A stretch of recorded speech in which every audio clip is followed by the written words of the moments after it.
السلام علیکم ناظرین، welcome to the history box.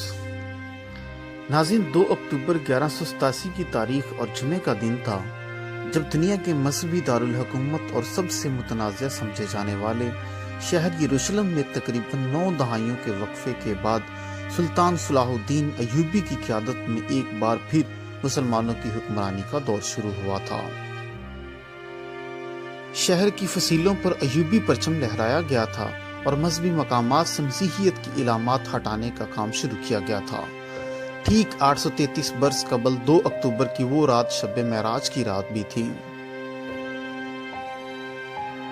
یروشلم جنگ کے نتیجے میں نہیں بلکہ ایک محاصرے کے بعد شہر کے مسیحی منتظمین اور صلاح الدین ایوبی کے درمیان معاہدے کے نتیجے میں مسلمانوں کے حوالے کیا گیا تھا۔ شہر کا ہر باسی معاہدے میں طے کی گئی رقم ادا کر کے آزادی سے کسی دوسرے مسیحی علاقے میں جا سکتا تھا۔ جو لوگ پہلے ہونے والے ممکنہ ظلم کا سوچ کر پریشان تھے، اب اس فکر میں تھے کہ اپنی آزادی خریدنے کے لیے پیسے کہاں سے لائیں۔ ناظرین، 2 اکتوبر کے دن اور آنے والے کئی ہفتوں تک شہر سے لوگ رقم ادا کر کے جاتے رہے۔ جو نہیں ادا کر سکتے تھے وہ مدد مانگتے رہے، اور ان میں سے ہزاروں کی مدد خود سلطان صلاح الدین ایوبی اور ان کے بھائی سیف الدین نے ذاتی طور پر ان کا تاوان ادا کر کے کی، اور بہت سے غربا کو شہر کے سابق مسیحی حکمرانوں کی درخواست پر بغیر تاوان ادا کیے جانے دیا گیا۔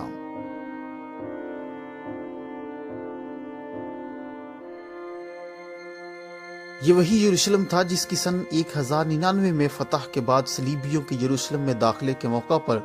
یہاں ہر طرف لاشیں تھیں، اور مرد، عورتیں اور بچے کوئی فاتحین کی تلواروں سے محفوظ نہیں تھا۔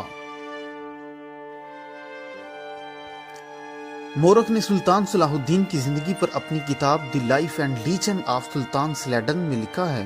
کہ یروشلم کے مسیحی شہریوں کو کچھ ایسا دیکھنے کو نہیں ملا جس کی وہ توقع کر رہے تھے۔ مسلمانوں کے محاصرے کے دوران یروشلم کی خواتین نے اپنے بال کٹوا دیے تھے کہ وہ فاتح فوج کے سپاہیوں کی نظروں میں نہ آئیں، لیکن فلپس لکھتے ہیں کہ فتح اور یروشلم پر قبضے مکمل کرنے کا مرحلہ طے کرنے کے بعد سلطان صلاح الدین ایوبی نے خاص طور پر عورتوں کے معاملے میں رحم دلی کا مظاہرہ کیا، جس کے لیے وہ مشہور تھے۔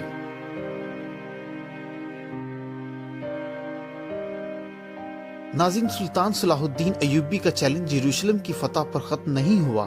بلکہ انہیں اندازہ تھا کہ اب مسیحی دنیا جس پر یروشلم جیسے مقدس شہر کے ہاتھ سے نکلنے کی خبر بجلی بن کر گری ہوگی، اس کو واپس حاصل کرنے کی کوشش کرے گی۔ دوستو، سن 1187 میں یروشلم کی فتح سے تیسری صلیبی جنگ میں اس کے کامیاب دفاع کا باب تقریباً 5 برسوں پر محیط ہے۔ وہ صلیبی جنگ جس میں مغربی یورپ کے بڑے بڑے بادشاہ خود شریک ہوئے، اور یورپ بھر سے لوگوں کو جنگ میں شرکت پر مائل کرنے کے لیے سلطان کی بدترین سے بدترین شبیہ پیش کی گئی،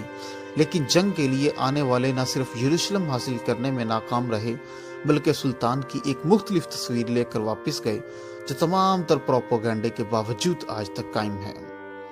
تو ناظرین، ہماری اس ویڈیو کو لائک کیجیے اور ہمارے چینل کو سبسکرائب کیجیے تاکہ ہماری آنے والی تمام ویڈیوز آپ تک بآسانی پہنچائی جا سکیں۔ شکریہ۔